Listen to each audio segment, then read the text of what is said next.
Meditando sobre uno de los salmos más hermosos de la Biblia, que ha sido el Salmo 37. Ya se lo tienen que saber de memoria, ¿sí o no? Casi, ¿no? Vamos a abrir la Biblia, por favor, por el Salmo 37. Aleluya, gracias al Señor. El jueves también meditamos un poquito acerca del Salmo y estuvimos viendo algunas cosas que vamos a poner ahora ahí en la pantalla. Pero el Salmo 37 es un acróstico.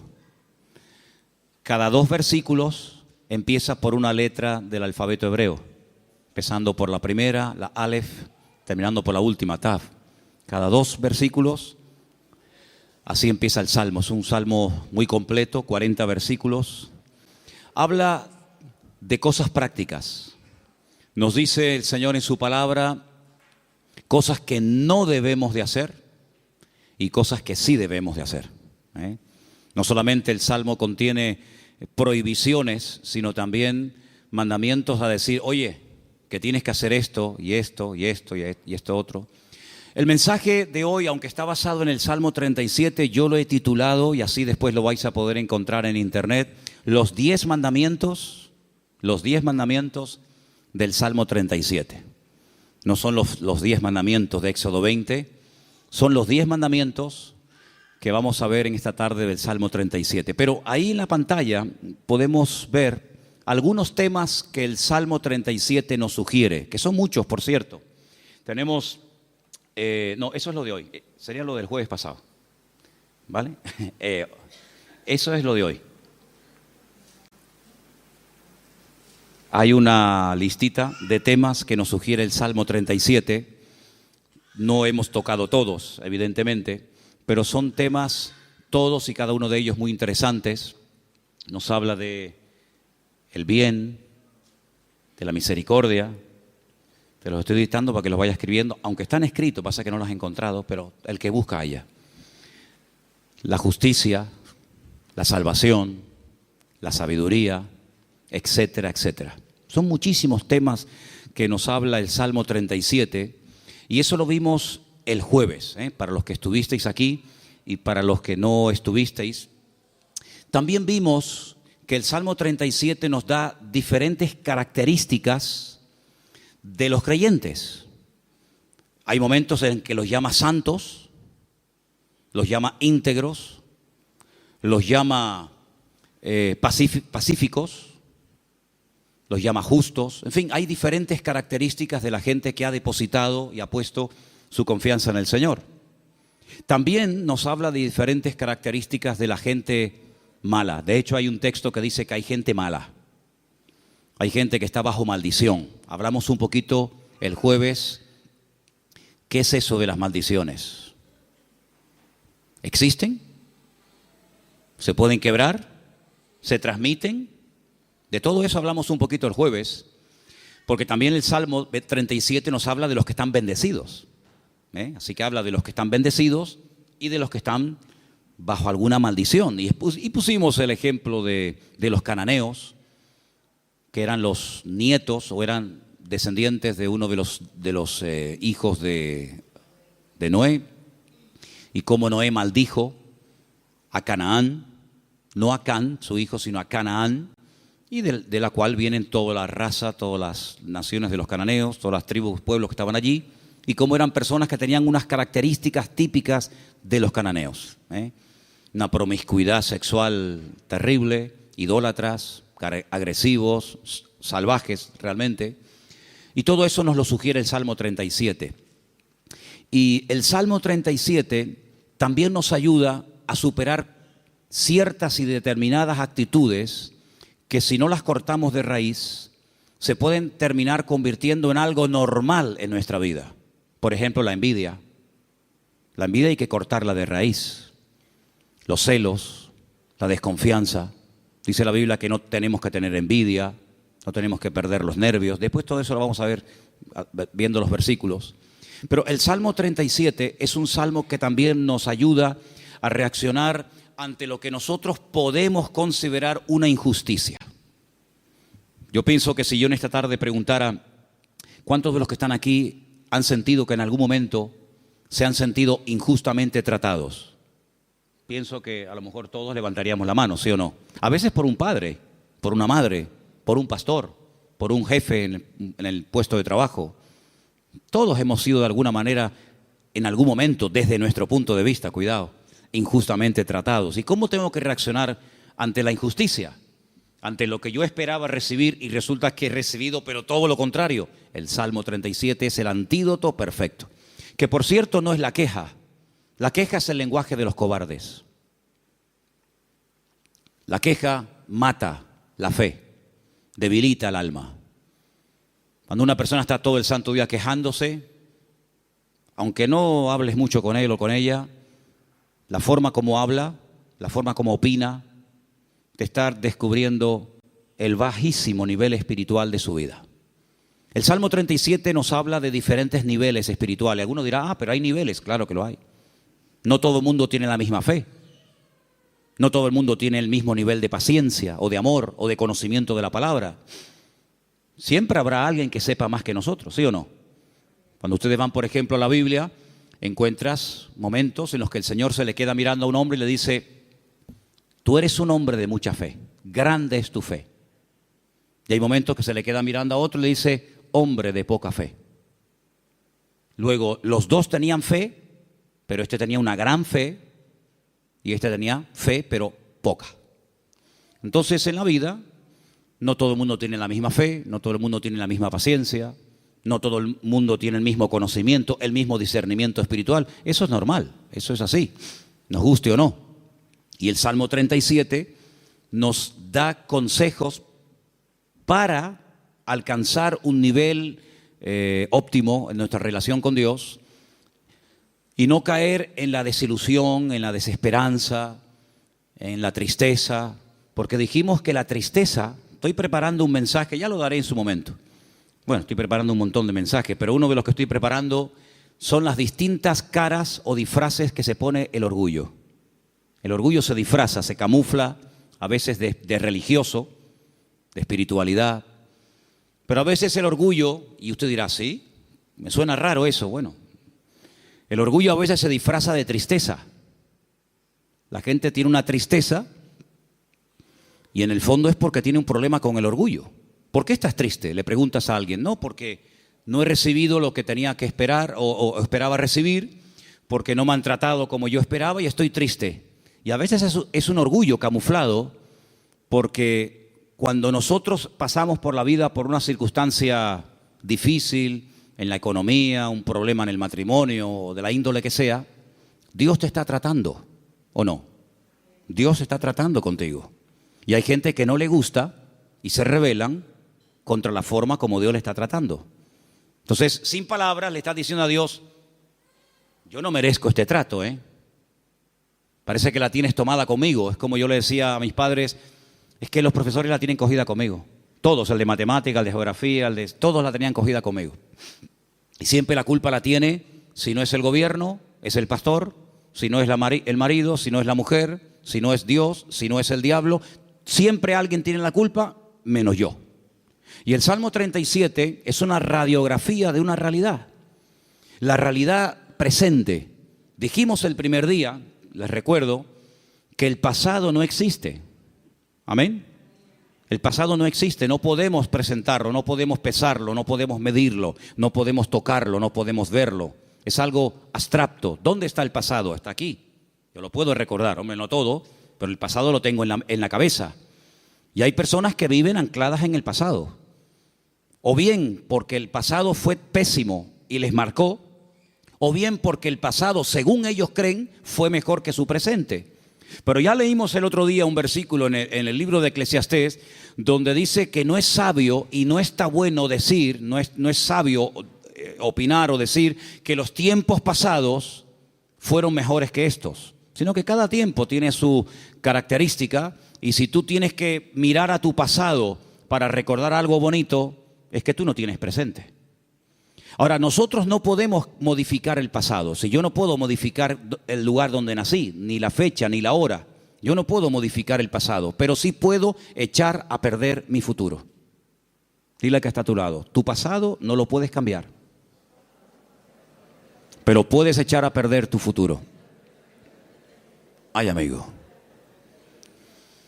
Yo no puedo evitar que ayer o antes de ayer o hace 10 años o hace 20 años me ocurriera aquella cosa que me hizo tanto daño. Ahí está, yo no lo puedo evitar, ya está hecho. Hombre, puedo evitar que el pasado me controle, puedo evitar que el pasado me manipule y condicione mi estilo de vida en el presente, pero cuidado, porque hay ciertas actitudes que como tú las mantengas y las cultives y las desarrolles, lo que estás haciendo es sembrar, pero sembrar mal, y puedes llegar a estropear tu futuro y lógicamente también tu presente. Así que el Salmo 37 es un antídoto contra tantas cosas que yo les animo a que si pudierais incluso hasta aprenderlo de memoria, hicierais un intento por aprenderlo de memoria. A lo mejor si en casa sois 4 o 5, pues decir, bueno, vamos a aprender cada uno, papá, aprende tú 5 versículos. Mamá, tú otros 5, yo otros 6. Hasta el perro puede, si tuvieras loro, hasta el loro podría aprender algún texto. Apréndanse el Salmo 37, es excelente. Vamos a ver hoy los 10 mandamientos del Salmo 37. Y ya te he dado tiempo de sobra, Saray, para que los encuentres. Los tenemos ahí en la pizarra, ¿verdad? Amén, qué bueno, estupendo. Vamos a leerlos todos, los 10 mandamientos del Salmo 37. Después vamos a leerlos en los versículos correspondientes. Primero, fuerte, confía en Dios. Después, con los ojos cerrados, sin mirar a la pizarra, tenemos que repetir los 10, así que vete aprendiéndotelos.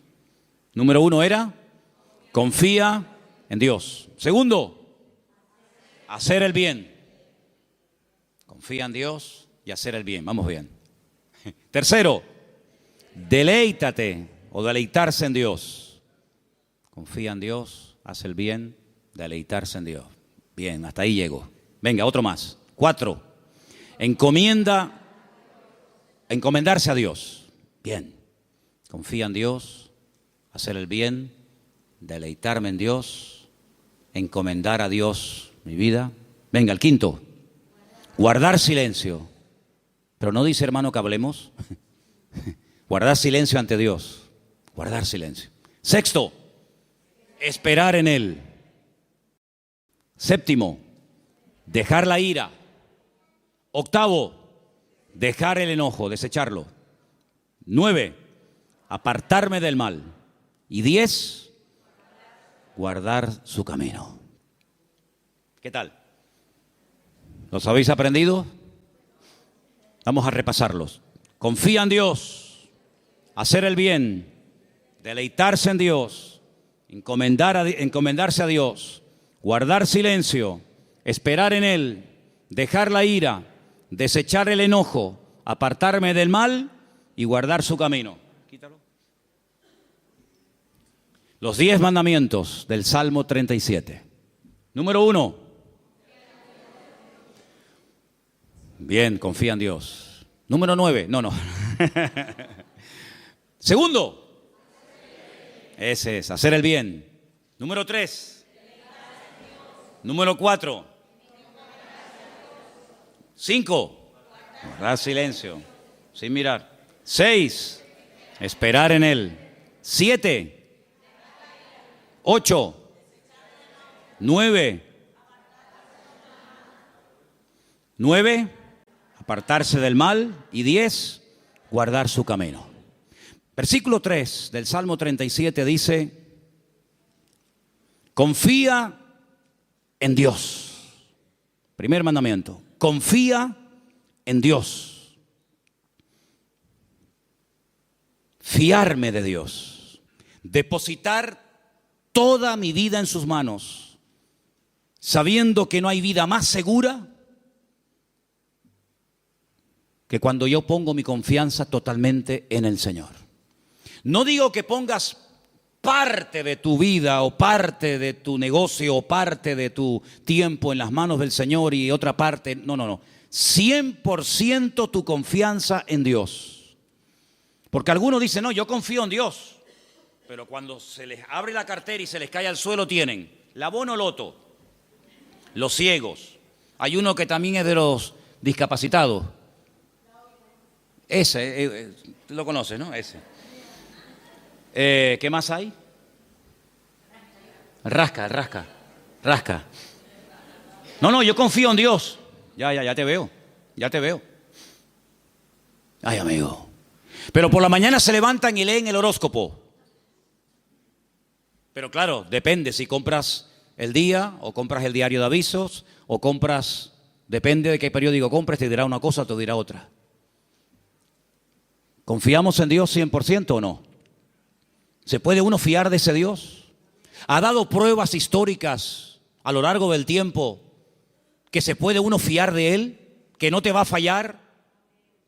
Dice la Biblia, hay centenares de versículos, pero uno de ellos dice, aunque tu padre y tu madre te abandonen, yo nunca te abandonaré. Nunca, jamás. ¿Puede un padre y una madre abandonar a un hijo? Bueno, no será la primera ni la última, lamentablemente. Ha ocurrido. Pero Dios jamás te abandonará. Nunca. Nunca te abandonará. Tú a Él sí, puede ser, pero Él a ti jamás. Dice que nos agarra, nos toma de la mano derecha y nos dice, no temas, yo estoy contigo, yo te ayudo. Por lo tanto, Él ha dado millones de demostraciones a lo largo del tiempo, no solamente a otros pueblos y a otras naciones y a otras iglesias y a otros hermanos, sino a nosotros mismos, de que podemos confiar 100% en nuestro Dios. Y cuando mi vida está 100% en sus manos, el temor no tiene cabida. La inseguridad, la queja, la desconfianza. Porque yo me fío de que al haber depositado mi vida en sus manos, Él me va a pastorear, Él me va a guiar y Él me va a ayudar en todo momento, lugar y circunstancia. Y si Él permite que yo pase por una situación, digamos, difícil, por una situación que me hace sufrir o llorar, por algo será, aunque no lo entienda. Pero yo he dicho muchas veces que el Señor no nos ha llamado a entenderlo siempre todo, pero a obedecer y a fiarnos de Dios siempre. ¿Cuántos dicen amén? Por lo tanto, el primer mandamiento es lo que va a marcar la diferencia entre una vida y otra. Una confianza total en Dios. Sé que mi Dios me va a cuidar, me va a proteger. Y hay un salmo que dice, y aún más allá de la muerte, el Señor me guiará. Porque mi vida ha sido comprada con su sangre. Y para Él soy su hijo. Y el Señor nunca, jamás abandonará a sus hijos. Pero en el mismo versículo 3, donde hemos leído, confía en el Señor, dice, haz el bien. Es decir, como dijimos el otro día, no estés de brazos cruzados, mantén una vida activa en el Señor. No, yo confío en Dios. Sí, pero tú ni oras, ni te congregas, ni lees la Biblia, ni estudias la palabra, ni te involucras. Sí, confías en Dios, pero es una vida light, es una vida sin compromiso. Es una vida donde, venga, hoy quiero orar, pues oro 3 horas. Mañana no quiero orar, pues no oro. No. Es una vida de constancia, de perseverancia, una vida de disciplina. La vida de un cristiano tiene que ser una vida disciplinada, no una vida caracterizada por el desorden, guiado por emociones, por sentimientos, que son al fin y al cabo pasajeros y traicioneros, sino de tener determinación. Yo quiero agradar al Señor y yo me voy a esforzar en hacer lo que la Biblia me pide y me dice el Señor que debo hacer. Porque no solamente, lo dije el otro día, espero que lo recordéis, que la vida cristiana, la vida de un cristiano, digamos, normal, no solamente consiste en dejar, me faltaría más, dejar de hacer ciertas cosas, sino hacer otras. Y la vida de muchos creyentes es que no hacen nada malo, aparentemente, pero tampoco hacen nada bueno. Y por ahí leímos la semana pasada un texto de Santiago, donde dice el texto, el que sabe hacer lo bueno y no lo está haciendo, está pecando. ¿Cuántas personas están pecando sin querer? ¿Cuántas personas saben que hay que hacer algo, pero no lo hacen? Por lo tanto, no te jactes ni presumas de que ya no hago cosas malas, porque el que sabe hacer lo bueno y no lo está haciendo, está pecando no por acción, sino por omisión. Está olvidando que tiene una responsabilidad delante del Señor de hacer, de actuar, de vivir en consecuencia la fe que dice que tiene en el Señor. Y en ese hacer, en esa confianza que he depositado en Dios, comienzo a disfrutar de mi relación con Dios, a deleitarme en Dios. Comienzo a tener placer de ser cristiano. Ser creyente no es una desgracia, hermanos. No es una pesada cruz que me martiriza, donde no disfruto de nada, sino yo creo que es más bien todo lo contrario. El creyente tiene que aprender a disfrutar de lo que tiene ya, ahora. ¿Cuántos dicen amén? Y dice, bueno, pero ¿qué tengo? ¿Cómo que qué tienes? ¿Qué tienes? Pues lo primero que tienes que darle gracias a Dios es por la vida que tienes. ¿Te parece poco? Y por la ropa que llevas puesta. Y por los zapatos que llevas. Porque hay millones de personas que jamás en la vida se han puesto zapatos. Y por la comida que has comido. Y por la casa que tienes. Y por el coche que tienes. Y si no tienes coche, por lo menos pudiste venir en la guagua. Fíjate que es bueno Dios que el hombre ha inventado un sistema para transportar a la gente de un lugar a otro. Y mira tú por dónde tú puedes disfrutar de él. Gloria a Dios. Tienes una iglesia donde poder congregarte. Si tienes hijos, si vienen a la iglesia, ahora mismo están siendo atendidos por hermanas que se están perdiendo el culto para que tú estés aquí oyendo la palabra y los niños están siendo atendidos. Gloria a Dios por ello. Gracias al Señor por el lugar donde vivimos. No tenemos que vivir con miedo, con una inseguridad. Algunos que han venido de otras naciones, ¿qué les voy yo a decir a ustedes? Donde me dicen, no, que va allí. Donde yo a las 5 de la tarde todo el mundo como los topos bajo tierra. Todo cerrado, con rejas, con ventanas, con persianas. Uy, por la calle no puedes ir porque va todo el mundo armado y te quitan el reloj y te quitan esto. Aquí a mí nunca me han quitado nada y tengo 55 años, a mí nunca me han robado. Cuidado, a ver si ahora me va a pasar que me roben, pero bueno, no pasa nada. Si me roban, ¿sabes por qué me han robado? Porque algo me sobra. Porque no se le puede robar al que no tiene nada. Luego, si te roban algo es porque tienes algo. Ya es un motivo para dar gracias a Dios. Por lo tanto, hermanos, deleitarnos de lo que tenemos. Hay gente que siempre tiene o la pena de lo que perdieron, que tenían y perdieron, o están soñando siempre en algo que quieren tener, que a lo mejor nunca lo tienen, y en vez de disfrutar de lo que tienen ahora, viven o en el pasado o en el futuro, en tierra de nadie. Cuando lo que tienes que disfrutar es de ahora. Dale gracias a Dios por la silla en la que estás sentado. Y si no hacemos un día una prueba, quitamos todas las sillas y los bancos de la iglesia. Y os quedáis como yo mientras yo predico de pie. Y tenéis que estar todo el tiempo en la alabanza de pie, todo el culto de pie. Baños, los vamos a cerrar, no hay baños. Luz, cortamos la luz.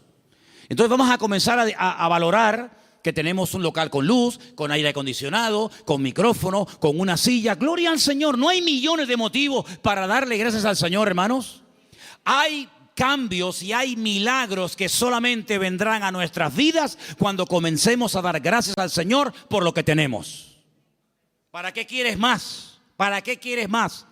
Si con lo poco que tienes, según tú, te quejas, si tienes más, te vas a quejar más. Entonces Dios a veces a alguna gente no le da más porque entonces estarían quejándose más tiempo todavía. Dice la Biblia que un día los discípulos llegaron al Señor y le dijeron, Señor, la gente tiene hambre, viven lejos, el lugar en el que estamos es desierto, no hay comida y ni siquiera tenemos dinero para dar de comer a semejante multitud. Diles que se vayan. Y el Señor le dice, ¿y por qué? Dadles vosotros de comer, aprender a enfrentar nuevos desafíos. ¿Saben, hermanos? Una congregación, un creyente que no tiene desafíos delante es un creyente que termina con el paso del tiempo estancándose. ¿Por qué les he comentado ahora de hacer una tronja, de ampliar el salón, de poner arriba un balcón, de hacer más? Pues tenemos que tener desafíos delante de nosotros. Si no nos acomodamos, nos hacemos señoritos. Bueno, estamos bien como estamos, como decía la antigua canción, somos un pequeño pueblo muy feliz. No, hay que esforzarnos y hay que trabajar y hay que sudar. Y cuando yo empiece a notar, yo les hablo de Manolo Sierra, cuando yo empiece a notar que me estoy acomodando, digo, hermano, mi tiempo aquí se terminó. Yo no quiero estar más aquí. Yo me tengo que ir a un sitio de pionero a empezar de cero. Hermanos, no podemos darle lugar a la rutina en nuestra vida, a la monotonía. Tienen que haber desafíos. Hay congregaciones que viven de las glorias del pasado, iglesias que ya lo tienen todo. Y te das cuenta que les hace falta todavía tantas cosas como la iglesia de la Odisea. Nos hemos enriquecido, no nos hace falta de nada. Y el Señor estaba en la puerta de la iglesia llamando, dice, si alguno oye mi voz, Entraré a Él, cenaré con Él y Él conmigo. Habían perdido lo más grandioso y hermoso que puede tener una congregación, que es la presencia del Señor. La habían perdido y ni siquiera se habían dado cuenta. ¿Cuántas cosas hay por ahí así que nos dejan con la boca abierta? Por lo tanto, hermano, vamos a deleitarnos en el Señor. Vamos a disfrutar de la vida. ¿No dice la Biblia, deleítate con la mujer de tu juventud? ¿No dice eso la Biblia? En la mía sí. Algunos me miran como diciendo, pero eso dice la Biblia. Uy, más todavía. Con la mujer de tu juventud, que sus caricias te satisfagan en todo tiempo. Así que ya saben, yo me deleito, pero tú me haces caricias. Eso dice la Biblia, deleítate con sus caricias. Gloria a Dios. Dale gracias a Dios por tus hijos. ¿Cuándo fue la última vez que dijiste, te doy gracias por mi hijo? Pero es que ella tiene 80 años, no importa. Otros lo perdieron cuando tenía 20. Y el Señor te lo ha dado a ti 40 años. Ay, amigo. Dale gracias a Dios por tu madre, por tu padre. Dale gracias a Dios por el pastor que tienes, porque de momento es el único que tiene. Es lo que hay. Dale gracias a Dios por todo lo que tienes cada día. Y cada vez que comas, di, Señor, hoy han muerto 17,000 personas de hambre en el mundo y yo no seré una de ellas. Yo ahora tengo algo para llevarme a la boca. Gloria a Dios. Comenzar a regocijarnos en el Señor. Hermanos, que la gente diga, pero ¿qué tiene esa gente que no se quejan? ¿Qué tenemos? El Dios más grande y más maravilloso que jamás se pueden encontrar por la vida. ¿Cuántos dicen amén? Eso es lo que tenemos. ¡Aleluya! Gloria a Dios. Amén. Pero el quinto mandamiento, el primero era confía en Dios, el segundo era hacer el bien, el tercero era deleitarme en Dios, el cuarto era encomendar a Dios, poner todo, mi vida, mis negocios, mi futuro, mis planes, todo en las manos del Señor. Pero el quinto es muy bueno. ¿Cuál era? Guarda silencio. Ay, amigo. Ay, amigo. Yo ya les conté una vez, yo sé que ya se lo conté. Algunos dirán, eso ya lo contaste, sí, pero te lo voy a contar otra vez. En la antigua Grecia se le daba mucha importancia a la oratoria, a hablar en público. De hecho, había escuelas muy famosas que hasta el día de hoy, en marketing y en muchas escuelas, se emplean las técnicas de aquella época, donde los griegos le daban mucha importancia al hablar en público, a perder el miedo escénico, etc. Y había un famoso maestro de una de las escuelas griegas que cobraba por enseñar oratoria, por enseñar a hablar correctamente en público a la gente. Y vino un día un chico y le dijo que quería que este maestro le diera clases. Y el maestro le dijo, a ti te voy a cobrar el doble de lo que le cobra a todos los demás alumnos. Y este dijo, ¿a mí el doble? ¿Por qué? Dice, porque contigo voy a tener el doble de trabajo. Contigo voy a perder mucho tiempo, primeramente, a enseñarte a que te calles. Y cuando aprendas a guardar silencio, es cuando por fin podré comenzar a enseñarte a hablar. Pero quieres comenzar a hablar, y para comenzar a hablar hay que aprender a estar en silencio. ¿Saben que el silencio es algo que se utilizó durante mucho tiempo en algunos lugares como tortura? Poner a una persona en un lugar donde no oía ningún tipo de ruido. Y en algunos casos la gente se terminaba volviendo loca. Pero muchas de las grandes cosas que Dios ha revelado a lo largo de la historia, grandes hombres de Dios, lo ha hecho en la calma, en el silencio. Hay un pasaje muy interesante donde un profeta llamado Elías, un gran hombre de Dios, estaba pasando un momento muy difícil en su vida. Se sentía solo, incomprendido, le pidió a Dios que le quitara la vida. En fin, todo lo que ustedes saben.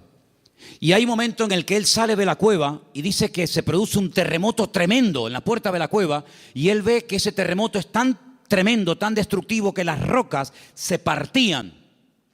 Y había un viento huracanado tremendo y todos los árboles caían. Pero dice, pero Dios no estaba en todo aquello. Él estaba acostumbrado a moverse en el barullo, en el ruido, en el follón, en lo espectacular. Y dice que al final de todo sopló un silbo, un viento suave, una cosa muy suave, muy delicada. Y dice, y el Señor estaba en aquel silbo apacible. Hay creyentes que están todo el día hablando y hablando y hablando y hablando, y muy pocas veces oyen o tienen tiempo para oír la voz de Dios. Búscate un lugar tranquilo, donde tú puedas estar tranquilo, sin televisión, sin internet, sin niños, sin el perro, sin el gato, sin fulano y mengano, donde puedas estar tranquilo, tranquila, pensando en lo que está pasando en tu vida, aprendiendo a interpretar las circunstancias que te rodean. Si algo bueno tiene el silencio, es que tiene una parte terapéutica, ayuda al hombre a meditar y a reflexionar. ¿Qué estoy haciendo con mi vida? Me he plantado ya con una edad en la vida. ¿Qué le está pasando a mi hijo? Que lo veo últimamente muy callado o muy hablador o muy atontado o muy espabilado. ¿Qué está pasando en el ambiente? Y es en esos momentos de calma, de quietud, de silencio ante la presencia del Señor, donde el Señor te puede revelar y te puede mostrar cosas que en el barullo, en el follón y en el ruido no se captan. Por eso este mandamiento de guardar silencio significa aprendamos a meditar tranquilamente en la presencia del Señor. Vivimos en una sociedad muy ruidosa. España es uno de los países más ruidosos de Europa.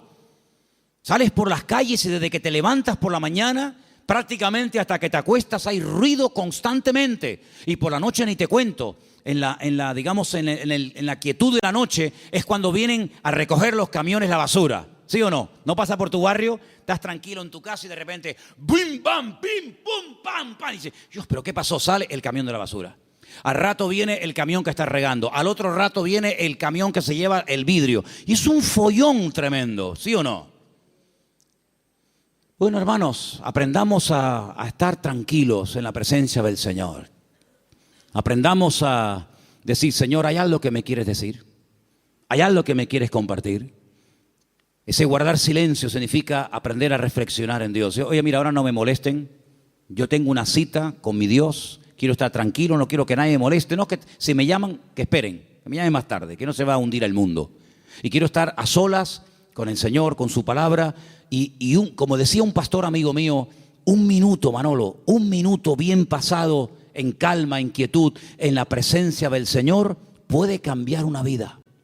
Pero ¿sabes cuál es la cruda realidad? Y no es cuestión de que ustedes se sientan mal ni acusándolos, ni mucho menos. Hay creyentes que a veces no tienen ni 5 minutos en el día. Es tremendo esto, ¿eh? Ni 5 minutos en el día para estar tranquilos.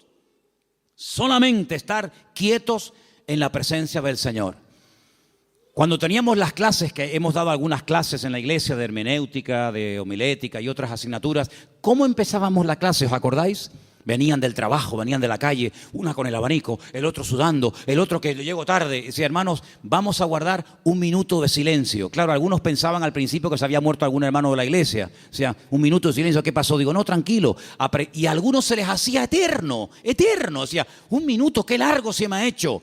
Hermanos, aprendamos a estar quietos en la presencia del Señor, aprender a observar, aprender a interpretar lo que está ocurriendo a nuestro alrededor. El sexto era esperar en Él. ¿Saben que una de las cosas que yo peor llevo en la vida es esperar? No me gustan las colas. El otro día me enseñaba un hermano de la iglesia, por no estar dando nombres, me enseñaba una fotografía que habían sacado desde una ventana donde se veía un grupo bastante numeroso de gente haciendo cola, esperando. Me decía, esta es una de las colas que la gente tiene que hacer para ver si puede comprar algo de azúcar. Y yo decía, bueno, pues yo me acostumbraría, mira que para mí sería tremendo esto, ¿no? Pero yo digo, bueno, yo me acostumbraría a vivir sin comer azúcar, porque yo para estar 2 horas, 4 horas para un paquete de azúcar, y me dice otra persona, sí, pero es que también tienes que hacer cola para comprar la leche. Digo, bueno, pues, no sé, me acostumbraría a no beber leche. Pero es que también al final tienes que hacer cola para todo. Pero qué rabia da a veces cuando tienes prisa y el que va delante tuyo es el más lento de Europa. Le acaban de dar el carnet de conducir. Pone el intermitente de la izquierda y después va a la derecha.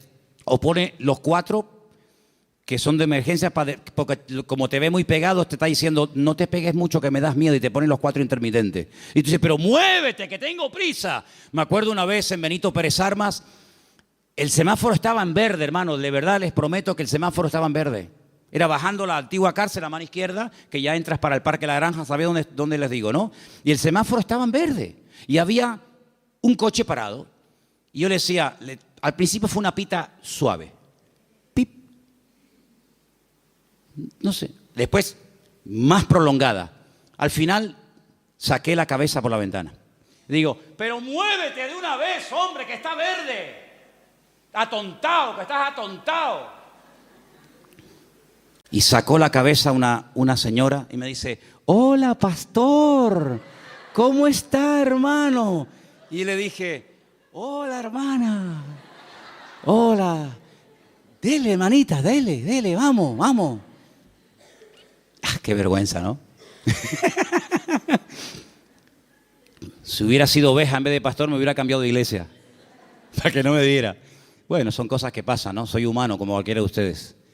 Así que, hermanos, aprender a esperar en la vida se hace a veces complicado, ¿verdad?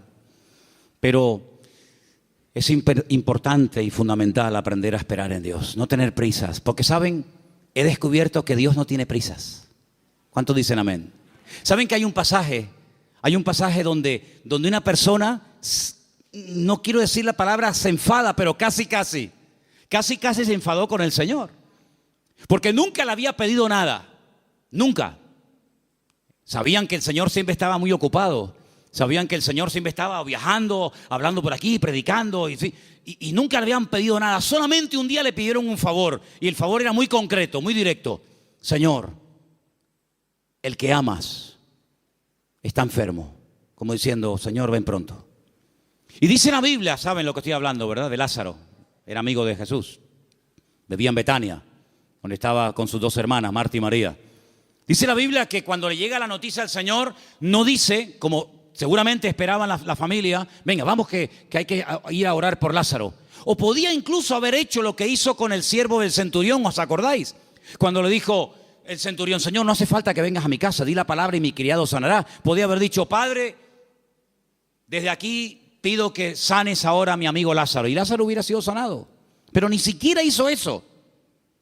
Sino dice que llegó 4 días después del aviso. Y claro, cuando llegó, evidentemente, la enfermedad era grave, porque dice la Biblia que Lázaro ya estaba muerto y enterrado. Si ellas sabían que no iban a molestar al Señor por una tontería. Cuando llegó, sale una hermana, se lo encuentra en el camino y le dice estas palabras que ustedes saben perfectamente. Señor, si tú hubieras estado aquí cuando te mandamos a llamar, nuestro hermano no habría muerto. ¿Cómo interpreta usted esas palabras, hermano? Usted que sabe griego, arameo y hebreo. ¿Cómo lo interpreta usted? Me ha fallado. Mi hermano se murió por tu culpa. ¿Está mal interpretado? Es versión Manolo Sierra. Si tú hubieras estado aquí, esto no hubiera ocurrido. Sale la otra hermana. Porque una parece que era como más carnal, ¿no? La otra era un poquito más espiritual. Pero fíjate que las 2 se contagiaron y le dijeron exactamente las mismas palabras al maestro. Si tú hubieras estado aquí, mi hermano no hubiera muerto. Estaban dolidas, ¿sí o no? Estaban dolidas, estaban molestas con el maestro. Esto no tenía que haber pasado. Salmo 37. No te impacientes. No pierdas los nervios. Después vamos a ver eso. Y el Señor le dice, Marta, María, que yo soy la resurrección y la vida. El que cree en mí, aunque esté muerto, vivirá. Claro, ellas eran judías, ellas no eran paganas, ellas conocían la Escritura, ellas sabían perfectamente por las Escrituras del Antiguo Testamento que se habla de la resurrección. Y entonces cuando el Señor dice que yo soy la resurrección y la vida, y le dice el Señor, tu hermano resucitará, ellas dicen, yo sé que mi hermano resucitará, pero no ahora, sino en el día postrero, algún día. Y el Señor le dice, vamos al cementerio. Y todos conocen la historia. Ahora yo les hago una pregunta y sean sinceros. ¿Ustedes creen que realmente el Señor llegó tarde?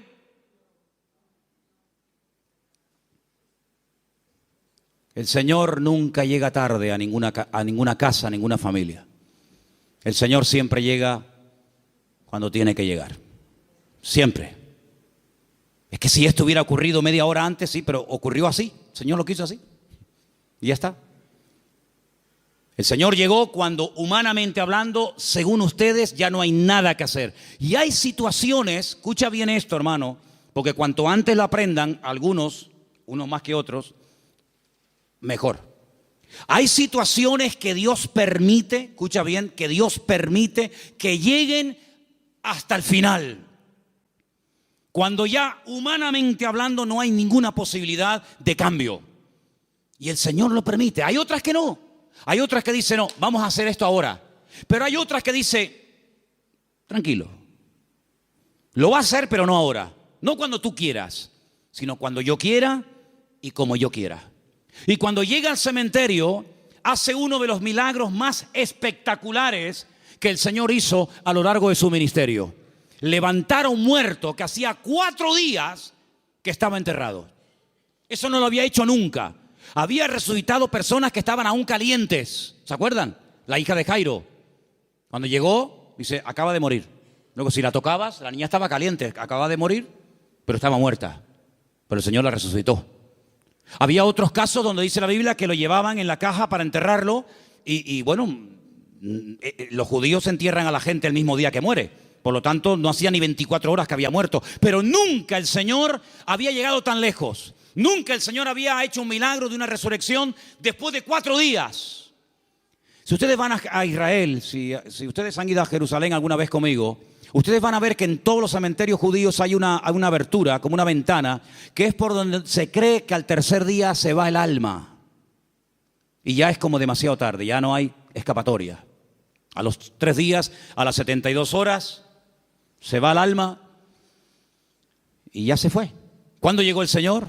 Al 4.º día. Cuando ya no había ninguna posibilidad, según la tradición, según la medicina, de levantar a un muerto, es cuando llegó el Señor. No podía el Señor haber llegado el primer día antes de que muriera así, pero hubiera sido una sanidad más de tantas. Pero el Señor quería hacer algo especial, porque amaba tanto a Lázaro, que si hubiera llegado a la media hora o a los 10 minutos de haber recibido el llamado, hubiera sido una sanidad. Y Lázaro podía haber dicho, el Señor me sanó cuando yo estuve enfermo. Pero yo te amo tanto, Lázaro, que no te voy a sanar. Te voy a resucitar. Y eres la única persona en toda la historia de la humanidad que yo resucité al 4.º día. Entonces no te das cuenta, hermano y hermana, que a veces hay situaciones como que tú dices, pero ¿dónde va a terminar todo esto? ¿Pero hasta cuándo va a llegar esto? Es por el amor tan grande que Dios te tiene, para que no sea una cosita más que puede pasar desapercibida, o que incluso algún incrédulo diga, bueno, sería casualidad. No, va a llegar al límite, al extremo, cuando ya no hay ninguna posibilidad de cambio, de mejoría o de perfeccionamiento, cuando el Señor va a llegar y va a decir, ahora, para que la gente diga, esto era para la gloria del Señor. ¿Cuántos dicen amén? ¡Aleluya! Así que tranquilo, no te precipites. Amén. Hay 4 prohibiciones antes de seguir con la lista de los mandamientos. Hay 4 prohibiciones, las voy a leer rápidamente. 4 cosas que el Salmo dice que no tenemos que hacer. Yo las voy a leer y tú te vas a preguntar a ti mismo si la estás haciendo. La primera está en el versículo 1. Salmo 37:1. No te impacientes a causa de los malignos. No te impacientes. No pierdas la paz. Tranquilo, relájate. Dile a que está a tu lado, relájate. Tranquilo. No te impacientes. No pierdas la paciencia. Número 2, en el mismo texto. Ni tengas envidia de los que hacen iniquidad. Así que ni impacientarme, ni tener envidia. Jamás. Ni una cosa ni otra. Versículo 7. No alterarme. Guarda silencio ante el Señor, espera en Él. No te alteres con motivo del que prospera en su camino por el hombre que hace maldades. No te alteres. Tranquilo, relájate. Cuenta hasta 10. Versículo 8. Deja la ira desecha el enojo, no te excites en manera alguna a hacer lo malo. Estas son las 4 prohibiciones, las 4 cosas que el Salmo 37 prohíbe hacer a un creyente. No perder la paciencia, no tener envidia, no alterarme y no hacer lo indebido, es decir, lo malo. ¿Qué te parece? Y en esta actitud, en esta riqueza del Salmo 37 me dice, deja la ira y desecha el enojo. Es decir, si te enfadas, vas a comenzar a hacer y a decir tonterías. Cuando una persona está enfadada, ¿tú le has oído las tonterías que dice? Incluso hasta orando dice tonterías. Ya no aguanto más. Y el Señor dice, cállate, machango. Sabrás tú si aguantas o no aguantas. Si yo te mando esto es porque tú aguantas. Pero ya Él lo dijo. Nadie me ama. Las tonterías que uno dice cuando está enfadado, es como cuando uno está desanimado. Las peores tonterías, las peores barbaridades, los peores insultos, las peores humillaciones se dicen cuando uno está enfadado o desanimado. Y por eso la Biblia dice, no permitas que tu carácter te controle, porque cuando nuestro carácter nos controla, siempre la embarramos. ¿No dicen así los argentinos? O los uruguayos, la embarramos. Metemos la pata. Entonces, pues oye, Señor, ayúdame a tener control, dominio propio, dice la palabra. Dominio propio. Teníamos hace años en una montaña que hay en Llano del Moro, en una torre muy alta, teníamos unas antenas que colocamos allí cuando pusimos la primera emisora de radio cristiana de las Islas Canarias. Y había un hombre que todas las mañanas subía a ese monte y pegaba un grito, pero un grito que se oía en todo el valle, se montaba en el coche y yo creo que se iba a trabajar. Y yo digo, oye, uno dirá que está loco, pero yo creo que este hombre es sabio, porque el hombre se iba al monte, pegaba un alarido estilo Tarzán, yo creo que tenía algo de espíritu de Tarzán. Gritaba, se montaba en el coche y se iba. Oye, a lo mejor tenemos que irnos a la montaña de los Campitos, procura que no haya nadie, porque claro, si subes por la noche y pegas un alarido estilo hombre lobo allí, van a decir que hay un loco aquí, un endemoniado. Pero hermano, ¿sabes qué? Tenemos que aprender a desahogarnos con Dios. ¿Cómo se desahogaba Cristo? Con el Padre. ¿Dónde fue? Al huerto de Getsemaní. Y en el huerto de Getsemaní dice que agonizaba, lloraba, clamaba, allí peleaba. Y cuando salía y se levantaba y le decían, venimos a aprender a Jesús, dice, yo soy. ¡Pum! Y caían todos al suelo. En otras palabras, era un hombre que no descargaba en los demás su enojo, su enfado, lo que fuera, sino que aprendía a desahogar su alma delante del Padre. Y eso es algo que tenemos que aprender todos, hermano. Porque hay gente que está contenida. Y hermano, el tranquilito, el que no se enfada nunca, cuando se enfada, échate a correr, Échate a correr. Dice, no, este es bobo. Este no se enfada nunca. Cuando se enfada, apaga la luz y vámonos, porque es el increíble Hulk. Que por cierto, me encontré en la puerta de la iglesia allí 2 puños del increíble Hulk. No sé si a alguien se le cayeron. ¿Los puedes enseñar? No sé quién trajo eso, pero bueno, ahí están. Yo dije el otro día, y según el Salmo 37 y otros, hay 2 vías de escape, 2 válvulas de escape que Dios ha puesto en el ser humano que tiene que usarlas. Una es el llanto y otra es la risa. Claro, como te enseñaron que los hombres no lloran, pues está trancado. Y como tampoco no es la alegría de la huerta, dicho sea de paso, pues tampoco se ríe. Entonces ni llora ni ríe. Y un día va a explotar más de uno. Pero aprende a reírte en el Señor. Aprende a llorar en la presencia del Señor. No dice la Biblia, bienaventurados los que no se ríen, bienaventurados los que no lloran. ¿Lo habéis leído alguna vez? Yo tampoco. Bienaventurados los que lloran, dice la Biblia. Pues llora, mija, llora.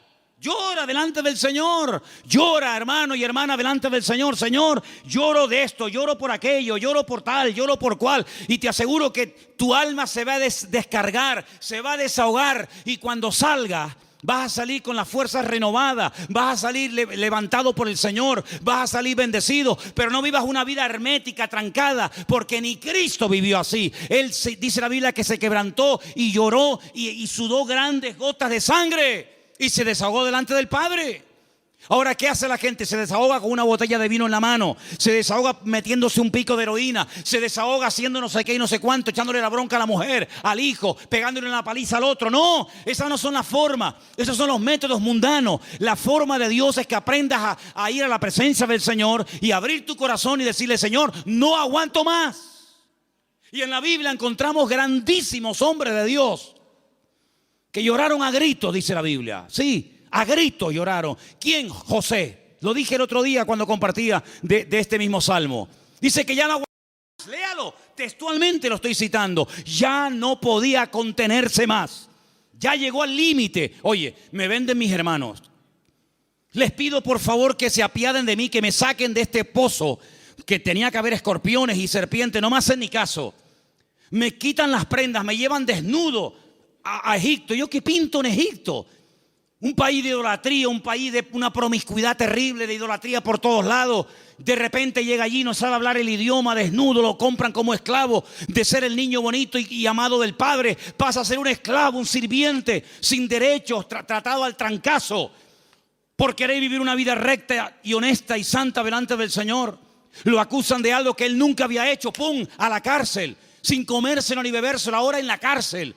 Allí con delincuentes, con asesinos, con violadores, con lo peor. Y ahora, ¿y cuándo voy a salir yo de aquí? Yo qué sé, no tengo abogado, yo ni siquiera sé expresarme en el idioma de este país. Cuando sale de allí, Dios lo levanta, lo bendice, lo prospera. Y cuando ve venir a sus hermanos, no permitió que la ira, que el enojo, que la rabia dijera: ahora que tengo poder. Porque cuántas veces yo he dicho desde este mismo púlpito: si quieres conocer a un hombre de verdad, si quieres conocer a un pastor de verdad, si quieres conocer a una persona de verdad, dale poder y dale dinero. Claro, el coleta, el otro que, en fin, y el otro, es muy fácil criticar lo que hacen los demás, que yo no defiendo a nadie, ahí me da igual, para mí son todos iguales. Pero hermano, cuando alguien suba allá arriba, da igual si es un cargo poderoso en la política, en el deporte o donde sea, dale dinero, que mueva millones. Dale poder. Y espera a ver si no se corrompe. Porque es muy difícil llegar a esos niveles, moviendo centenares y miles de millones. Que tenga la cabeza bien amueblada. Ay, amigo. José ahora tiene poder. Es el hombre más poderoso de la tierra después de Faraón. No se mueve ni una hoja sin su permiso. Faraón dice: no, a mí no vengan, vayan a él. Él es el que organiza el país, él es el ministro de Hacienda, él es el ministro de Economía, él es el que administra. A mí no me den la paliza, vayan a él. Delegó todo en José. Ahora tiene poder, ahora tiene autoridad, ahora tiene dinero, ahora tiene sirviente. Ahora hasta Potifar, aquel que lo compró, ahora tiene que venir y postrarse delante de él. La mujer de Potifar: ven para acá. Ahora él podía haber dicho: ahora os vais a enterar lo que vale un peine, amigo. Ahora vienen los hermanos. Y él podía haber dicho: lo van a pasar canutas, como me le hicisteis pagar a mí. Dice que llegó un momento, viendo a sus hermanos, que ya no podía aguantar más. Y empezó a llorar a gritos. Cuando los hermanos ven a aquel llorando, le dice: yo soy vuestro hermano José, ¿sabes? No tengáis miedo. No me mandasteis vosotros a Egipto. Fue Dios el que me mandó aquí. Pasa que a mí me tocó el primero, pero al final todos van a tener que venir aquí. Así que vayan a casa de mi padre, díganle que vengan, cuéntenle la verdad, que le han tenido engañado al viejo 20 años, diciéndole que me había matado una bestia. Tráiganlo y vamos a comenzar a disfrutar de la vida. Guardó su corazón, no permitió que la ira, la rabia, ¿verdad?, el poder le transformara, sino que él supo canalizar todo aquello para bendecir a otras personas. ¿Te das cuenta? Entonces, queridos hermanos, dice la Biblia: sobre toda cosa guardada, guarda tu corazón.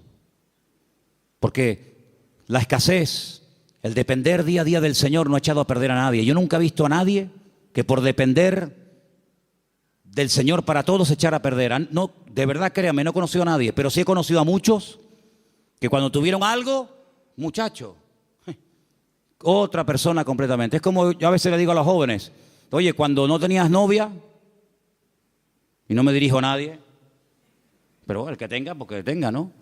O cuando no tenías novio, oye, eras encantadora, saludabas a todo el mundo, venías temprano al culto, te ibas la última. Ahora que tienes novio, eres más antipático que un pepino. No, amén, no digan amén. No. ¿Quién dijo amén? No digan amén, que se van a hacer... No. Entonces, que las circunstancias de la vida no te cambien. Sigue siendo igual, mijo. Sigue siendo igual. Tengo dinero, gloria a Dios. No tengo, gloria a Dios. Oye, que vengo en la guagua, amén. Que vengo en coche, amén. Que vengo en limusina, amén. Ten cuidado que como te la vea yo, te la vendo y compramos la tronja para la iglesia.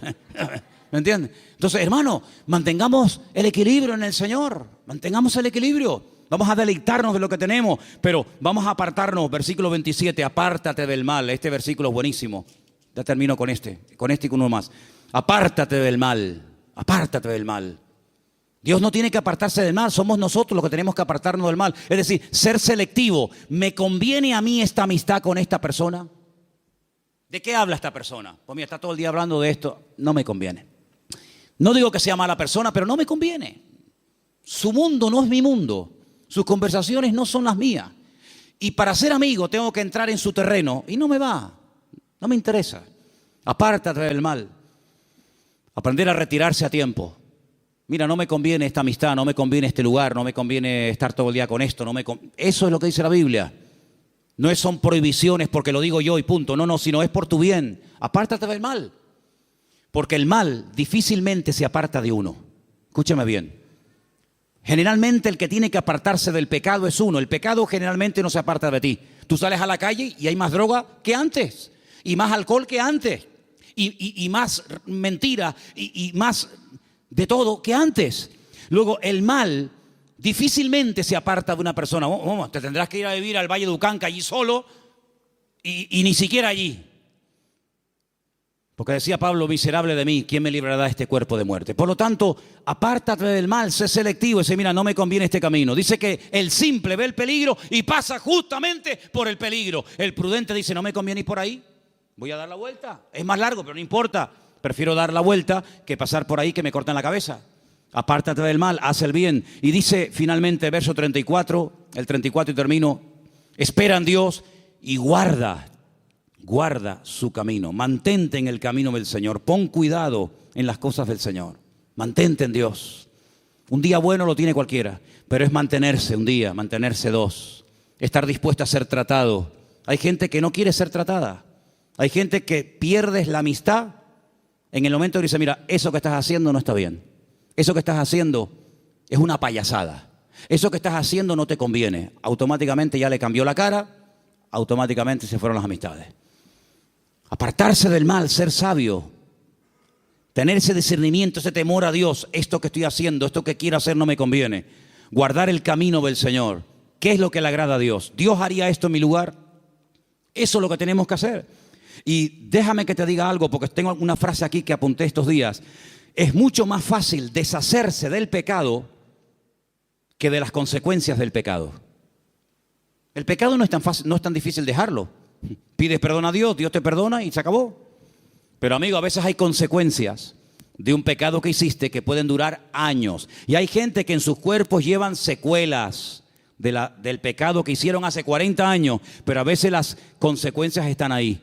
Que Dios nos dé fuerzas también para poder vivir en victoria. A pesar de que puede ser que de un pecado o de una vida en desorden que llevé en un momento puntual de mi vida, puede ser que haya un chiquitito corriendo por la casa, o haya una niñita, o haya no sé qué, o haya no sé cuánto. El pecado a veces deja cicatrices, el pecado a veces deja consecuencias. Y te vuelvo a repetir, es más fácil dejar el pecado que los hijos del pecado, que las consecuencias del pecado.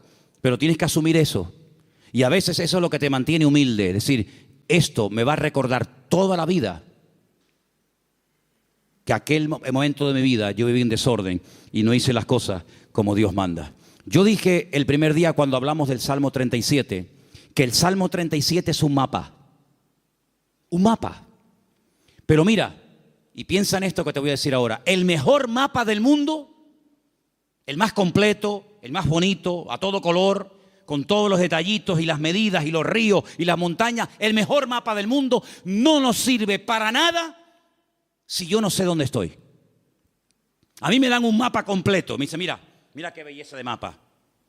¿Vale? Ya sé dónde está el norte, las montañas, los valles, los ríos, pero yo en el mapa, ¿dónde estoy? Porque si yo no sé dónde estoy, el mapa no me sirve de nada. Ahora, cuando yo digo, no, tú estás aquí, vale, estoy aquí. Ok, vale, pues entonces dame un compás, dame una regla, yo mido, y entonces yo sé que me faltan tantas horas o tantos kilómetros para llegar aquí. Si yo no sé dónde estoy, el mapa no me sirve de nada. Aquí hay un mapa perfecto, el GPS de Dios. Pero si tú no sabes dónde estás, ¿de qué me sirve a mí esto? Eso de decir, no, lee la Biblia. Si no, yo la leí, pero no sabes dónde estás. No sabes si estás bien, si estás mal, si estás en desorden, si no estás en desorden. Pregúntale a Dios, ¿dónde estoy? ¿Cómo estoy delante de ti, Señor? Dios te lo va a mostrar. Dios te va a mostrar a la luz de su palabra y guardando silencio y esperando a Dios, te va a mostrar, mira, tú estás en este punto de tu vida. Tú has llegado a un punto en tu vida en el que te has estancado. Esa es tu realidad. Entonces, en base a esa realidad, yo trabajo.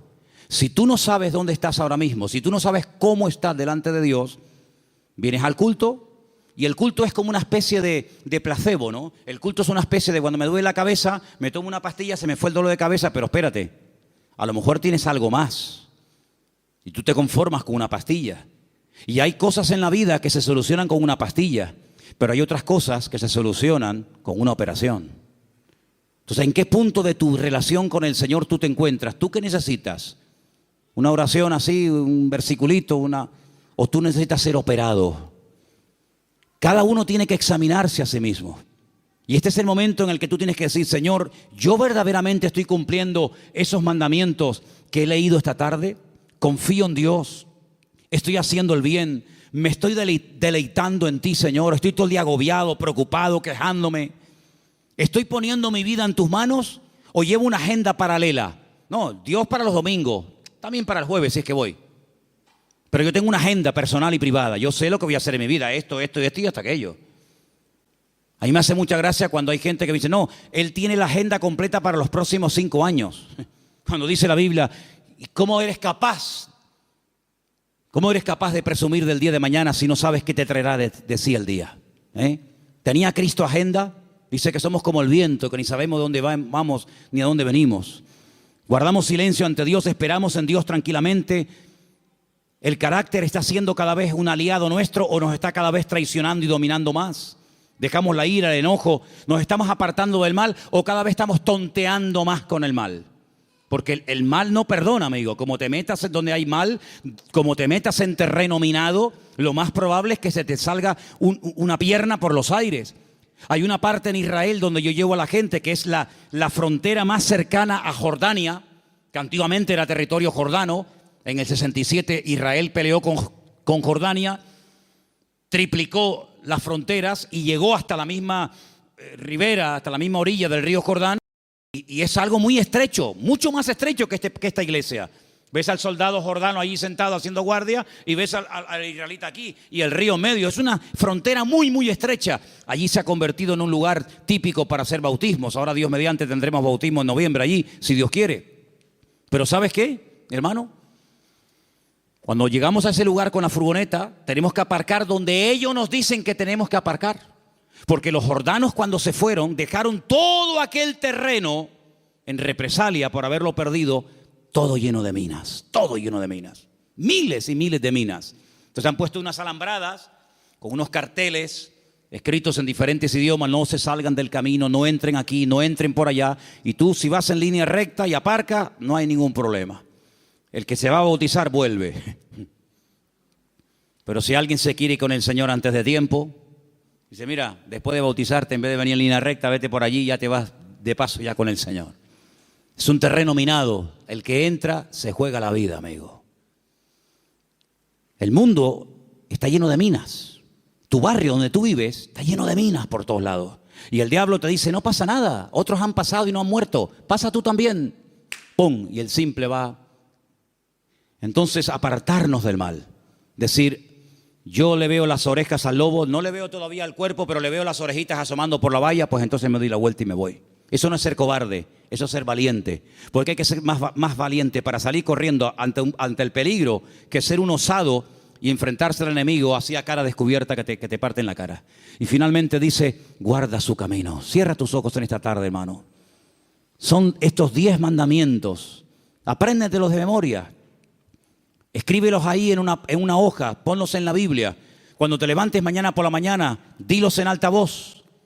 A lo largo del día, ponlos ahí en el tablero del coche o en el espejo de tu habitación o te estés afeitando, lavando.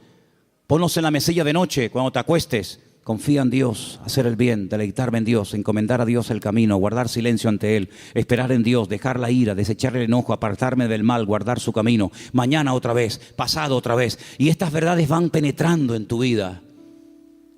Y en cuestión de varias semanas, de varios meses, de poco tiempo, tú vas a notar que hay algo en tu vida que comienza a cambiar. Comienza a cambiar. Ahí tienes 10 consejos prácticos, 10 mandamientos de la palabra para vivir una vida victoriosa en Dios. Señor, en esta tarde te damos gracias por este precioso salmo. Salmo escrito por nuestro hermano y querido David HaMelech, el rey David. Gracias, Señor, porque tu palabra nos habla miles de años después de haber sido escrita, como si se hubiera escrito la noche misma. Señor, queremos pedirte que nos dé fuerzas para que podamos poner en práctica estos mandamientos, estos sabios consejos que el dulce cantor de Israel, el hombre más cerca del corazón de Dios, nos dejó en la palabra para que los escudriñemos y los pongamos en práctica. ¿Cómo sabía él que hay que apartarse del mal cuando hay tiempo de hacerlo? ¿Cómo sabía él deleitarse en Dios? ¿Cómo sabía David confiar en ti, Señor? ¿Cómo sabía David encomendar, poner la vida en tus manos antes que en el hombre? ¿Cómo habla la voz de la experiencia, Señor? Y queremos en